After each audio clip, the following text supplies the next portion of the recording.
ओम शांति। 30 सितंबर 2025। मीठे बच्चे, बाप आए हैं सबके दुख हर कर सुख देने। इसीलिए तुम दुख हरता के बच्चे, किसी को भी दुख मत दो।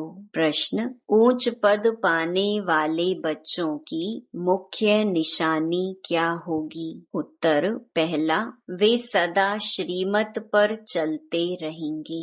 दूसरा, कभी हठ नहीं करेंगे। तीसरा, अपने को आपे ही राज तिलक देने के लिए पढ़ाई पढ़कर गैलप करेंगे। चौथा, अपने को कभी घाटा नहीं डालेंगे। पांचवा, सर्व प्रति रहमदिल और कल्याणकारी बनेंगे। उन्हें सर्विस का बहुत शौक होगा। छठा, कोई भी तुच्छ काम नहीं करेंगे, लड़ेंगे झगड़ेंगे नहीं। गीत: तूने रात गंवाई सोए के। ओम शांति। रूहानी बच्चे रूहानी बाप के सामने बैठे हैं। अब इस भाषा को तो तुम बच्चे ही समझते हो और कोई नया समझ ना सके। हे रूहानी बच्चे, ऐसे कभी कोई कह ना सके, कहने आएगा ही नहीं।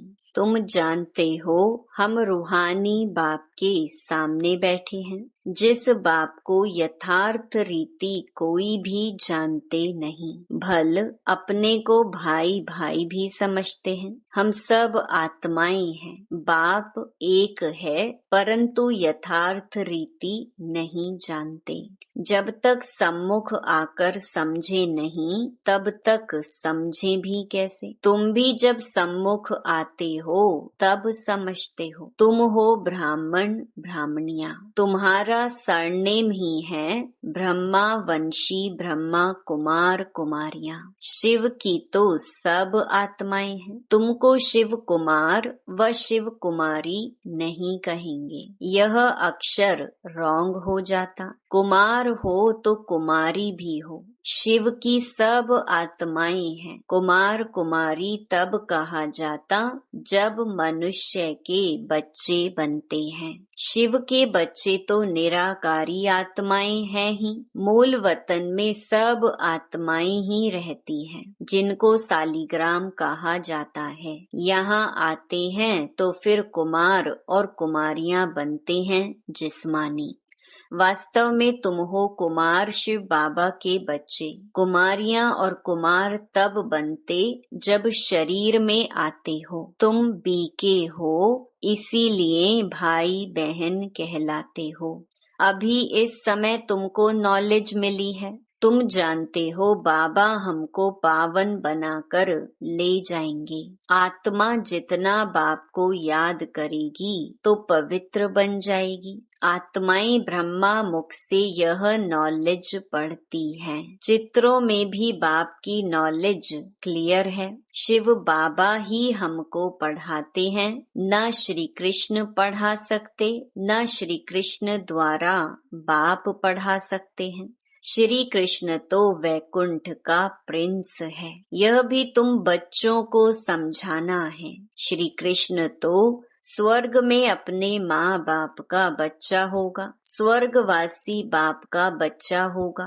वो वैकुंठ का प्रिंस है। उनको भी कोई जानते नहीं। श्री कृष्ण जयंती पर अपने अपने घरों में श्री कृष्ण के लिए झूले बनाते हैं, व मंदिरों में झूले बनाते हैं। माताएं जाकर गोलक में पैसे डालती हैं, पूजा करती हैं। आजकल क्राइस्ट को भी श्री कृष्ण मिसल बनाते हैं, ताज आदि पहनाकर माँ की गोद में देते हैं, जैसे श्री कृष्ण को दिखाते हैं। अब श्री कृष्ण और क्राइस्ट राशि तो एक ही है। वो लोग कॉपी करते हैं। नहीं तो श्री कृष्ण के जन्म और क्राइस्ट के जन्म में बहुत फर्क है। क्राइस्ट का जन्म कोई छोटे बच्चे के रूप में नहीं होता है। क्राइस्ट की आत्मा ने तो कोई में जाकर प्रवेश किया है, विष से पैदा हो ना सकी। आगे क्राइस्ट को कभी छोटा बच्चा नहीं दिखाते थे, क्रॉस पर दिखाते थे। यह अभी दिखाते हैं। बच्चे जानते हैं धर्म स्थापक को कोई ऐसे मार ना सके तो किसको मारा? जिसमें प्रवेश किया उनको दुख मिला। सतो प्रधान आत्मा को दुख कैसे मिल सकता? उसने क्या कर्म किए जो इतने दुख भोगे? आत्मा ही सतो प्रधान अवस्था में आती है, सबका हिसाब किताब चुकतू होता है। इस समय बाप सबको पावन बनाते हैं, वहां से सतो प्रधान आत्मा आकर दुख भोग ना सके। आत्मा ही भोगती है ना। आत्मा शरीर में है तो दुख होता है। मुझे दर्द है यह किसने कहा? इस शरीर में कोई रहने वाला है, वह कहते हैं परमात्मा अंदर है, तो ऐसे थोड़े ही कहेंगे हमको दुख है। सर्व में परमात्मा विराजमान है तो परमात्मा कैसे दुख भोगेगा? यह आत्मा पुकारती है, हे परम पिता परमात्मा हमारे दुख हरो। पारलौकिक बाप को ही आत्मा पुकारती है। अभी तुम जानते हो बाप आया हुआ है, दुख हरने की युक्ति बता रही है। आत्मा शरीर के साथ ही एवर हेल्दी वेल्दी बनती है। मूल वतन में तो हेल्दी वेल्दी नहीं कहेंगे, वहाँ कोई सृष्टि थोड़ी ही है, वहाँ तो है ही शांति। शांति स्वधर्म में टिके हुए हैं। अभी बाप आए हैं सबके दुख हरकर सुख देने। तो बच्चों को भी कहते हैं तुम मेरे बने हो, किसको दुख नहीं देना। यह लड़ाई का मैदान है परंतु गुप्त, वह है प्रत्यक्ष। यह जो गायन है, युद्ध के मैदान में जो मरेंगे वह स्वर्ग में जाएंगे, उसका अर्थ भी समझाना पड़े। इस लड़ाई का महत्व देखो कितना है। बच्चे जानते हैं उस लड़ाई में मरने से कोई स्वर्ग में जा ना सके, परंतु गीता में भगवानुवाच है, उनको मानेंगे तो सही ना। भगवान ने किसको कहा? उस लड़ाई वालों को कहा या तुमको कहा? दोनों को कहा। उन्हों को भी समझाया जाता है, अपने को आत्मा समझ बाप को याद करो। यह सर्विस भी करनी है। अब तुम स्वर्ग में अगर जाना चाहते हो तो पुरुषार्थ करो। लड़ाई में तो सब धर्म वाले हैं, सिख भी हैं, वो तो सिख धर्म में ही जाएंगे। स्वर्ग में तो तब आ सकेंगे जब तुम ब्राह्मणों से आकर ज्ञान लें। जैसे बाबा के पास आते थे तो बाबा समझाते थे, तुम लड़ाई करते शिव बाबा की याद में रहेंगे तो स्वर्ग में आ सकेंगे। बाकी ऐसे नहीं कि स्वर्ग में राजा बनेंगे, नहीं। जास्ती उन्हों को समझा भी नहीं सकते हो, उनको थोड़ा ही ज्ञान समझाया जाता है। लड़ाई में अपने इष्ट देवता को याद जरूर रखते हैं। सिख होगा तो गुरु गोविंद की जय कहेंगे। ऐसा कोई नहीं जो अपने को आत्मा समझ परमात्मा को याद करे। बाकी हाँ, जो बाप का परिचय लेंगे तो स्वर्ग में आ जाएंगे। सबका बाप तो एक ही है, पतित पावन। वह पतितों को कहते हैं, मुझे याद करने से तुम्हारे पाप कट जाएंगे और मैं जो सुख धाम स्थापन करता हूँ उसमें तुम आ जाएंगे। लड़ाई में भी शिव बाबा को याद करेंगे तो स्वर्ग में आ जाएंगे। उस युद्ध के मैदान की बात और है, यहाँ और है। बाप कहते हैं ज्ञान का विनाश नहीं होता है। शिव बाबा के बच्चे तो सब हैं। अब शिव बाबा कहते हैं माँ मेकम याद करने से तुम मेरे पास आ जाएंगे मुक्ति धाम। फिर जो ज्ञान सिखाया जाता है वह पढ़ेंगे तो स्वर्ग की राजाई मिल जाएगी। कितना सहज है। स्वर्ग में जाने का रास्ता सेकंड में मिल जाता है। हम आत्मा बाप को याद करती हैं। लड़ाई के मैदान में तो खुशी से जाना है, कर्म तो करना ही है। देश के बचाव के लिए सब कुछ करना पड़ता है। वहाँ तो है ही एक धर्म, मतभेद की कोई बात नहीं। यहाँ कितना मतभेद है। पानी पर, जमीन पर झगड़ा। पानी बंद कर देते हैं तो पत्थर मारने लग पड़ते हैं। एक दो को अनाज नहीं देते तो झगड़ा हो जाता है। तुम बच्चे जानते हो हम अपना स्वराज्य स्थापन कर रहे हैं। पढ़ाई से राज्य पाते हैं। नई दुनिया जरूर स्थापन होनी है। नोंद है तो कितनी खुशी होनी चाहिए। कोई भी चीज में लड़ने झगड़ने की कोई बात नहीं। रहना भी बहुत साधारण है।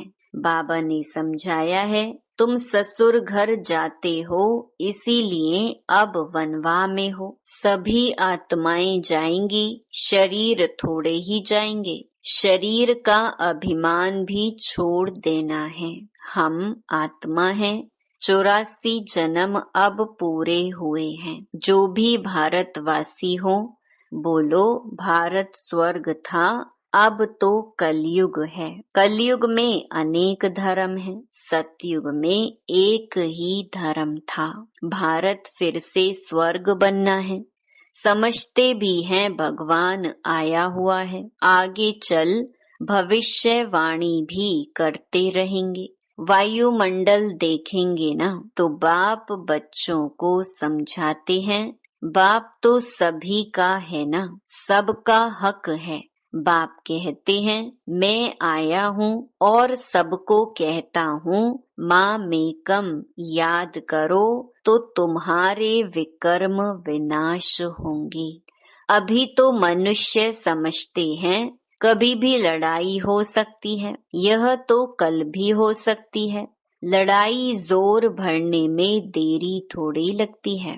परंतु तुम बच्चे समझते हो अभी हमारी राजधानी स्थापन हुई नहीं है तो विनाश कैसे हो सकता है। अर्जुन बाप का पैगाम ही चारों तरफ कहाँ दिया है। पतित पावन बाप कहते हैं मुझे याद करो तो विकर्म विनाश होंगे।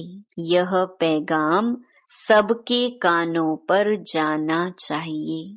भल लड़ाई लगे, बॉम्ब्स भी लग जाएं, परंतु तुमको निश्चय है कि हमारी राजधानी जरूर स्थापन होनी है। तब तक विनाश हो नहीं सकता।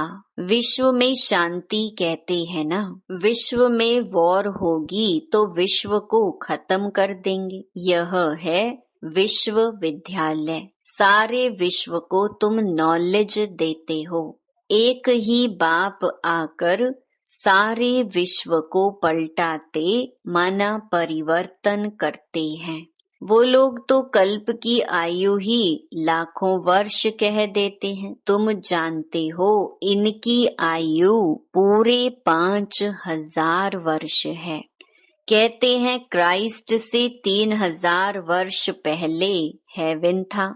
इस्लामी, बौद्धि आदि सबका हिसाब किताब निकालते हैं। उनसे पहले दूसरे कोई का नाम है नहीं। तुम अंगे अक्षरे बता सकते हो तो तुमको कितना नशा रहना चाहिए। झगड़े आदि की बात ही नहीं। झगड़ते वह हैं जो निधन के होते हैं। तुम अभी जो पुरुषार्थ करेंगे 21 जन्म के लिए प्रारब्ध बन जाएगी। लड़ेंगे झगड़ेंगे तो ऊंच पद भी नहीं मिलेगा। सजाएं भी खानी पड़ेंगी। कोई भी बात है, कुछ भी चाहिए तो बाप के पास आओ। गवर्नमेंट भी कहती है ना तुम फैसला अपने हाथ में नहीं उठाओ। कोई कहते हैं हमको विलायत का बूट चाहिए। बाबा कहेंगे बच्चे अभी तो वनवा में हो, वहाँ तुमको बहुत माल मिलेंगे। बाप तो राइट ही समझाएंगे ना कि यह बात ठीक नहीं है। यहाँ तुम यह आश क्यों रखते हो? यहाँ तो बहुत सिंपल रहना चाहिए, नहीं तो देह अभिमान आ जाता है, इसमें अपनी नहीं चलानी होती है। बाबा जो कहे बीमारी आदि है, डॉक्टर आदि को भी बुलाते हैं। दवाई आदि से संभाल तो सबकी होती है, फिर भी हर बात में बाप बैठा है। श्रीमत तो श्रीमत है ना, निश्चय में विजय है। वो तो सब कुछ समझते हैं ना। बाप की राय पर चलने में ही कल्याण है। अपना भी कल्याण करना है। कोई को वर्थ पाउंड बना नहीं सकते हैं तो वर्थ नॉट अ पेनी ठहरे ना। पाउंड बनने लायक नहीं। यहाँ वैल्यू नहीं तो वहाँ भी वैल्यू नहीं रहेगी। सर्विसेबल बच्चों को सर्विस का कितना शौक रहता है, चक्कर लगाते रहते हैं। सर्विस नहीं करते तो उनको रहम दिल कल्याणकारी कुछ भी नहीं कहेंगे। बाबा को याद नहीं करते तो तुच्छ काम करते रहेंगे, पद भी तुच्छ पाएंगे। ऐसे नहीं, हमारा तो शिव बाबा से योग है, यह तो है ही बीके। शिव बाबा ब्रह्मा द्वारा ही ज्ञान दे सकते हैं। सिर्फ शिव बाबा को याद करेंगे तो मुरली कैसे सुनेंगे? फिर नतीजा क्या होगा? पढ़ेंगे नहीं तो पद क्या पाएंगे? यह भी जानते हैं सबकी तकदीर ऊंच नहीं बनती है। वहाँ भी तो नंबरवार पद होंगे। पवित्र तो सबको होना है। आत्मा पवित्र बनने बिगर शांति धाम जा नहीं सकती। बाप समझाते हैं, तुम सबको यह ज्ञान सुनाते चलो। कोई भल अभी नहीं भी सुनते हैं, आगे चलकर जरूर सुनेंगे। अभी कितने भी विघ्न तूफान जोर से आए, तुम्हें डरना नहीं है, क्योंकि नए धर्म की स्थापना होती है ना। तुम गुप्त राजधानी स्थापन कर रहे हो। बाबा सर्विसेबल बच्चों को देखकर खुश होते हैं। तुम्हें अपने को आपे ही राज तिलक देना है। श्रीमत पर चलना है, इसमें अपना हठ चल ना सके। मुफ्त अपने को घाटे में नहीं डालना चाहिए। बाप कहते हैं, बच्चे सर्विसेबल और कल्याणकारी बनो। स्टूडेंट को टीचर कहेंगे ना, पढ़कर गैलप करो। तुमको 21 जन्मों के लिए स्वर्ग की स्कॉलरशिप मिलती है। डायनेस्टी में जाना यही बड़ी स्कॉलरशिप है। अच्छा, मीठे मीठे सिकी लधे बच्चों प्रति मात पिता बाप दादा का याद प्यार और गुड मॉर्निंग। रूहानी बाप की रूहानी बच्चों को नमस्ते। धारणा के लिए मुख्य सार। पहला, संगम पर बहुत सिंपल साधारण रहना है, क्योंकि यह वनवाह में रहने का समय है। यहाँ कोई भी आश नहीं रखनी है।